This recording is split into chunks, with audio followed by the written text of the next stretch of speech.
What do you know now that you wish you knew when you were only 17 or 18 years old? I asked that question to Josh, who's now 23 and running a design build landscaping company that started as a side hustle doing leaf cleanup when he was only 17. And what he shares in response to that is pretty fascinating. So check out today's episode where I interview Josh and Max from Odd Jobs LLC in Michigan about how they're using social media to grow their brand and acquire new customers, and how they're using video for not only marketing, but also account management. This is a really exciting story, and one of my favorite things is they're at Arby's at one point, realizing they'd each just made $1,000, and they decide to invest that money into growing their company. This is an inspiring story about entrepreneurship, and I hope you enjoy it. We weren't getting the leads that I knew we could. We weren't getting the right leads. What started happening is that our leads are more qualified. Our sales have probably gone up by about 10 to 15% a year. We're going to increase our sales volume by $1 million in a year. What's up, everyone? My name's Jack Jostes, and welcome to the Landscaper's Guide to Modern Sales and Marketing podcast. This show is all about helping you grow a better business, increase your sales, and work with better clients. And today I've got a really great interview that if you watch this, I want you to share this episode with somebody who's in high school. Share it with somebody who's like 15, 16, 17 years old, because the people I'm interviewing today are now in their early 20s, but they started this when they were only 17 or 18 years old. And I'm just blown away by the conversation that we had. So let's hop right into it. Hey everyone, I'm excited today to interview Josh and Max. They're partners at Odd Jobs LLC. Now, I've actually been emailing with Josh for years, and I'm excited to have you on the show because just tell us, how old were you when you started the company? Yeah, about 17 or 18 years old. Okay, so you're 17, 18 years old, and now here you are 5 years in. And when you started the company, did you imagine that you'd still be doing it 5 years from now, or was it just kind of a summer fling? Tell me, what led you to start the company? Yeah, definitely just like an opportunity to make money over the summer. My first summer coming back from college, so I definitely didn't expect to be still doing it about 5 years later. I can say the same thing honestly about running Ramblin' Jackson. And I started it when I wasn't quite as young as you were. I think I was maybe 22 or 23, but I'm 12 years into it now, and it's grown into something way different than I thought it would be. So I'm excited. I'm excited to hear what you're up to. And Max, you came into the business a few years into it. What was some of your background in the green industry when you came in? So I had just got done working for Mercedes-Benz right around Thanksgiving of 2018. And Josh called me one day and said, "Hey, do you want to help me do a leaf cleanup?" And so I was like, "Sure, I got nothing going on." So I went and helped him do a leaf cleanup. We both made a couple $100, and then we went to Arby's after we finished the cleanup to just basically sit down and talk. And he was like, "Hey, I have more cleanups. I have all these customers in a spreadsheet. Like, we should partner up and try to make this happen." So the next day we went out and bought leaf blowers because we broke the rakes that we were using. And then the end of the day, we looked in our pockets and we both had about $1,100. So we looked at each other and said, "Game on." And it's been game on ever since. Oh, I love that. So going to Arby's and then going to buy some leaf blowers and keeping it going. And you guys are in Michigan where there's quite a bit of leaf cleanup, right? Absolutely. Yeah. Spring and fall. You get to double tap it. Yeah, there you go. And so tell me a little bit, how big is the company now? So right now we have 6 employees. They're all full time. It slowly progressed into more of like a based company. A lot of hardscape installs, so your paver patios, your outdoor kitchens, your paver walkways, paver driveways, pergolas, retaining walls, things like that. So we've kind of shied away from the leaf cleanups and the landscaping side of things, laying the mulch and all that stuff. And it's really kind of made its way into more of a construction design and build. Wow. Well, that's really spectacular. So, when you're doing that, how much of it are you bringing in trade partners? Are you subbing out? I mean, do you have masonry people that you sub out to, or how are you actually completing this amount of work? Yeah, we have a mixture of two. So we have a lot of what we do in-house, we have the capability to do. But for certain things like decks, or just for smaller miscellaneous projects that we sell that we really don't have the time to get around, we definitely work with other subcontractors to get that done. Or, things like plumbing and electrical and running water lines, all that fun stuff, we subcontract that out, but all of the hardscaping we do in-house.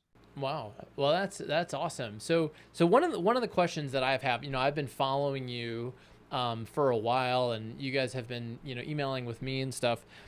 Do you feel like the name Odd Jobs, does that still suit who you are and where you're heading? That's a great question. So that's something that we still battle with a lot. Funny story is that we actually did a project last summer, our biggest retaining wall ever. And side by side, the next door neighbor was also getting a project done. They're also a contractor, and the contractor's name was Dr. Oddjobs. Oddjobs. Yeah, his name's Ryan. Ryan, he's a great guy. Yeah, so the reason why we mentioned that is because he was actually there doing a project that was about 110, 120,000. So that kind of opened our minds up to, is it really the name that stops you, or is it more so the person behind the name? So we definitely have, a vision to start another company, more luxury. It's going to be called Lake Point Design and Build. But at the same time, like, we've realized that it's not so much the name, it's more so who do the customers see behind that name and what can they attach that to? That's more important than just like, okay, you guys are Odd Jobs. But yeah, we've been, battling with that for quite some time. Also, seeing your finished quality product, once you combine a quality product, there's really, I don't think the name's going to hold you back much. But obviously, you're not going to call Odd Jobs for a $3 million pool installation. You're going to want someone who's more along the lines of like a pool company or a design and build or things like that. Yeah. Yeah. Well, I agree. The name obviously doesn't hold you back, but it could potentially, maybe to somebody who's searching online, if they find you online, let's say they're Googling landscape design or landscape construction, I kind of think they might look at the Lake Point Design and Build first over Odd Jobs. So that's where I think when people don't know you and they're not a referral, the name can impact it a little more. The other thing, I really like the Lake Point Design and Build, because a lot of people Google landscape design, and when you have that word design in your name, it'll help you show up on Google a bit higher. And like you said, you're selling these big projects currently. So what are you doing to attract, these bigger clients? Are they upsells are these all leaf cleanups that are now, having you do their patio, or how are you guys landing these gigs? Yeah, so two things. First, I'll hit on the first part. So like one thing that I did recently for our Google My Business page is I actually changed the name from just Odd Jobs to Odd Jobs Pavers and Landscape. So it's a little bit of a cheat code, kind of, pop up on SEO more when people are searching for those specific terms. But to your second point, a lot of the work that we're getting is just from a lot of attention. Max and I do a lot of social media marketing. So we go live a lot on Facebook, live a lot on Instagram, a lot of posting frequently, like to post at least 3 times a day. And a lot of content that I've written myself. I've written about like 60 articles for the website. So just any type of SEO possible. Also doing a lot of vlog footage for YouTube and stuff. Well, so yeah, that's one of the things that you've always done well. And Josh, in particular, I think it was before Max even joined on, I saw some of your social media at like a school fair or something. Does that ring a bell? Did you do some sort of like school fair back in the day? That must have been the business expo that we attended in West Bloomfield. Yeah, so I figured that this is 2019, the winter-ish, October. nonetheless, point being, Max and I decided to, kind of make ourselves real to the community instead of just being on social media. So we actually put together a couple bucks, got some marketing materials, a pretty big banner, a standing banner, some handouts, and some t-shirts, not these, but some different ones. And essentially just made ourselves real to the community by actually being at this expo and giving a chance for people to actually shake our hands, say hi, see who we were. And it didn't really bring in too much revenue. I remember specifically we got 2 or 3 jobs, but I think it just built some credibility that these guys are actually in the area attempting to actually show their face. And hey, they're young guys doing good stuff. That's awesome. Yeah, I just remember seeing that, and your social media has stood out to me because it's actually you two doing it. So a lot of people ask me about, hey, social media, hey, can you do my social media? And I say no, because I really think you need to be out doing it, with your phone at a job site, taking photos, taking pictures with people's dog. So talk to us some of the things, what's working? You've been doing this for many years. What are some of the things that are working for generating leads for your landscaping company with social media that you would recommend to other landscapers? I think the Google SEO, that's extremely important, but just posting consistent content, always switching it up, like, hey guys, we're here at this job site today working on this, or hey, we're over here today working on that. Just being consistent, always posting new content. If you're in the situation where you don't really have a lot of new content, you got to recycle old content. Try to be creative and not try to post the same thing twice, even though you're posting the same thing twice. So maybe you could post the same picture 3 different times, 3 different ways, just trying to make the most out of the completed projects that you've done, showcasing what you're capable of doing, and maybe even trying to focus a little more on things you want to do, like posting, hey, I'm X company looking to get into installing pools. If you or your friends want to get a pool installed, we're looking to give you a deal, do one at cost. So, just trying to reach out and, really find what works for you. What works for us is just, posting consistent content. Right on. And in particular, video, I'm curious, what has been the response to the video that you're posting on YouTube or Facebook Live? Yeah, I think video gives you a lot of credibility because a lot of people don't have the confidence themselves to actually pull their phone out and speak to a camera, let alone do that. Sometimes we go live. We go live a lot. So this is live. People are messing up. We're saying things incorrectly. We may slur our words. It's very real. And people don't have like the confidence to do that. So I think it just gives us a lot of altitude in terms of like, hey, these guys are real. They're actually going live. They're showing what it actually looks like. No construction project is perfect. All these different factors it's a little bit of like a psychology to it in a sense, but it works a lot. I think video is the best form of content that we've ever used for sure. I love video too. And when I talk with a lot of landscapers, they talk about how, it's really a relationship business and you got to earn people's trust. And in the past, that most of that has come from word of mouth. How do you feel like video helps you build that relationship? Have you noticed that people who have watched your video, do they feel like they know you? Absolutely. Well, also some of the times, instead of sending a text or a call for follow-up, we'll send video follow-ups. So it's kind of another way to get up close and personal with us, see our faces, watch us talk. The video follow-up is golden. That's golden. That's been worth a lot of bucks to us. Absolutely. Like, hey Jack, it's Josh and Max. We're at a job site right now. Check out this retaining wall. We can't wait to build your retaining wall too. Just like small stuff like that. And the customer's like, wow, that's very personable. That's very like upfront, and it's a video too. So it's like, man, those guys are good. And doubling back on the video, everybody, I mean, not everybody, but a large majority of Americans, they get off work or they get done with school, they go home and they just watch videos. So, just being able to be in the mix of the videos, they'll catch it one way or the other. So it's just another good way to get your face out in front of a bunch of people. Yeah, I agree. I've been doing my video for about 12 years And last March, I actually rebranded it to the Landscaper's Guide to Modern Sales and Marketing, and we started offering it as a podcast also. And our viewership, or our listenership, or our audience rather, doubled. I was really amazed that, so we continued getting the same amount of video views, but then a whole other bunch of people started just listening to it that don't watch the video. So one thing you might want to consider is a podcast. It's actually, taking basically video and exporting the audio and releasing it as a podcast. And you'd be surprised how many people would listen to that. You guys are doing a podcast? Not our own, but we've been featured on quite a few. So it's actually helped. It's definitely built a lot of credibility. Yeah, being a guest for sure can be a great way. And I like what you're saying about sending those personal videos.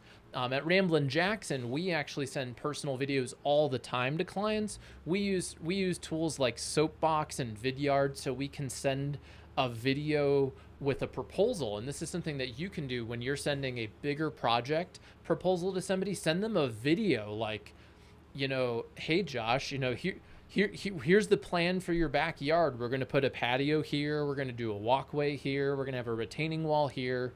Here's a breakdown on the budget. And it helps them understand what they're buying. So if they get two bids, one from you and one from someone else, and yours costs more, but they understand what they're buying, partly from that video, you have a better chance of closing the deal. And then that personal message is something that the people listening, especially if you do commercial landscaping, you can have your account managers text those little video updates to your clients, property managers, things like that. One thing I wanted to ask you about was, you started this company when you were like 17, 18 years old. Here you are now, you're in your early 20s, 22, 23. What advice would you have for maybe somebody who's watching this, who's, 16, 17, and they're thinking about maybe starting their own business? What is some advice that you wish you knew that you know now, right, when you were just starting out? Yeah, I'll say something, then I'll let Max go. We can just go back and forth. I think it's good to know, what do you want to do? I feel like if I would have known my end goal up front, I could have got there or got here much faster. So, in my eyes, at 17 or 18, I just wanted to make some money. But if I would have known that I wanted to do design and build type projects, or a specific type of landscape, outdoor service, then that would have probably helped me just gear more towards that early up front and just fast track my way there. So I definitely would have liked to know my destination before I started. And I think the fact that if you have a goal, instead of just trying to guess on how to get there, it's much easier to reverse engineer the goal, and then exactly what you need to do in order to reach your goal. And that way, it's just this little subtle reminders to push yourself, like, hey, I need to be doing 10,000 a month, or hey, I need to be doing 10,000 a week, or even, hey, I need to be doing 10,000 a day. So how can I get from zilch to, 10 smackaroonies in a day? Oh yeah. I mean, after that, I would say, kind of just recognize what's needed to do your type of work. So up front, I wish I would have known that, hey, we're going to need some type of debt to be able to do this. That would have helped me also plan better ahead. When I say debt, I mean a machine. So I wish I would have known, hey, we're going to need this, we're going to need that. Just things that you wish you would have known earlier. But also 16, 17, I'd probably, I'd tell my younger self, read books, get around people who are super motivational, and get around people who are doing exactly what you want to do, because you're going to have at that age a lot of noise from a lot of different sources. And it's best to just listen from one source 100% than to have, mom, sister, grandma, everyone pulling you different directions. Why are you doing this? Why are you doing that? This, that, versus just like, hey bro, keep going, keep going, keep going, keep going, stuff like that. And I think the most important part is, building your brand, creating content, getting familiarity out there. You want to put your face in front of a bunch of people. So if you're thinking about starting something, you're not going to do it hiding under a rock. You need to get your face out there in front of a bunch of people. You need to be posting videos, making content, taking pictures, as much as you could do to build your own brand.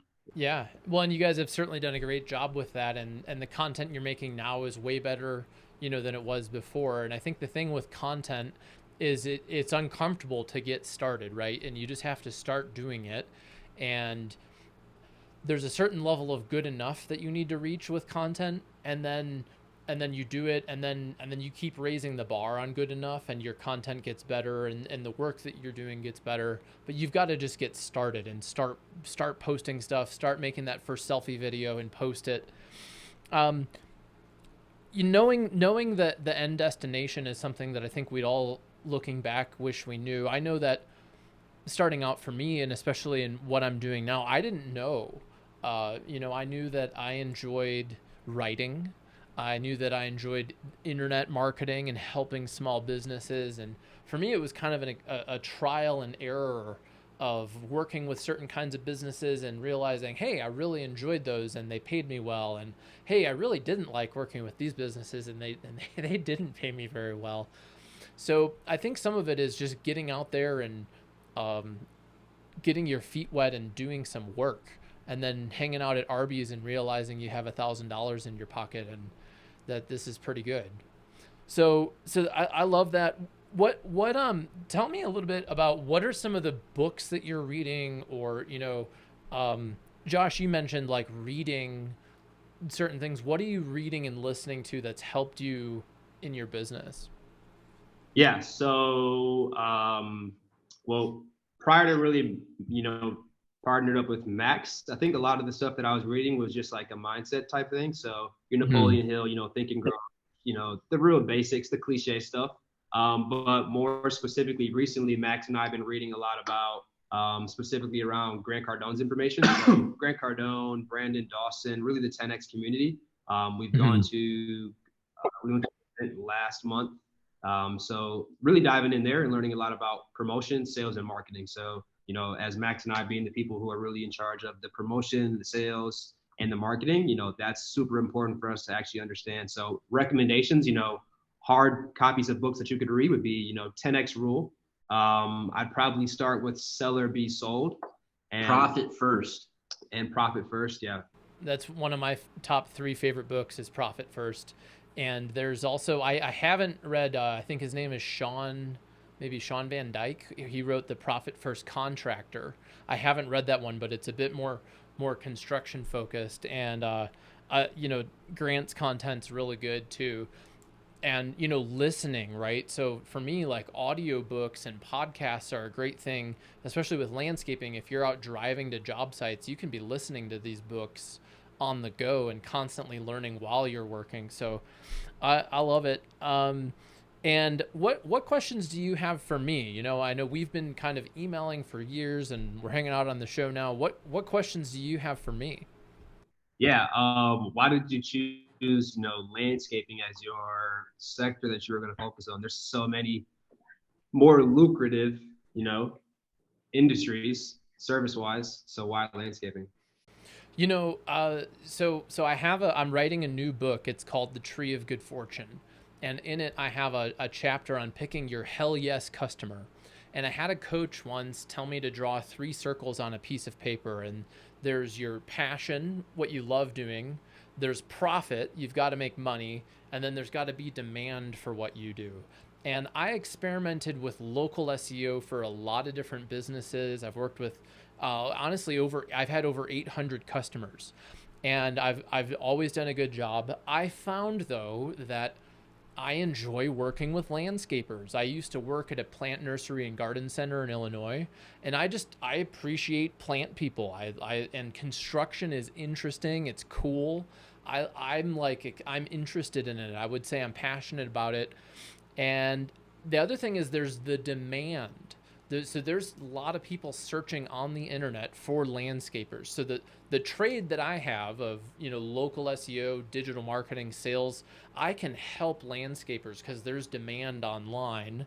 And because of that, it's mutually profitable. I can charge money for what I do and they get a result and I'm enjoying it. So it was, again, though, it was part of the experience, though, of trying and working with, and I still have clients in other industries that work with me. I just don't focus my marketing there. And I think that's something about marketing. You can really market and go for certain projects. And the funny thing is, even since I've gone all in on the landscaping industry, I get just as many referrals and leads for stuff that isn't landscaping. And I'm like, have you seen our website? And they're like, yeah, we know that you do the landscaping thing, but can you help us with this? And I can, decide if we want to do that. Awesome. So for any service company, what are 3 to-dos that we can do today to get us in front of our hell yes customer?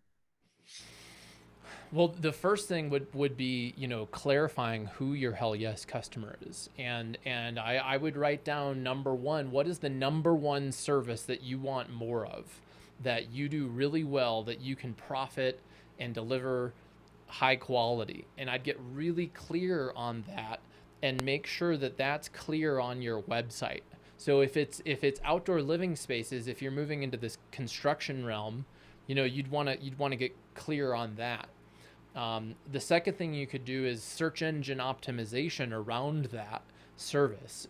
So as an example, there are searches for spring cleanup, fall cleanup, yard cleanup. Those are people Google that. And then they Google very differently when they want landscape design, or when they want outdoor living, or, patio builders or deck builders. So you've mentioned a lot of different things. So getting clear on that, and you can build out individual pages for those things.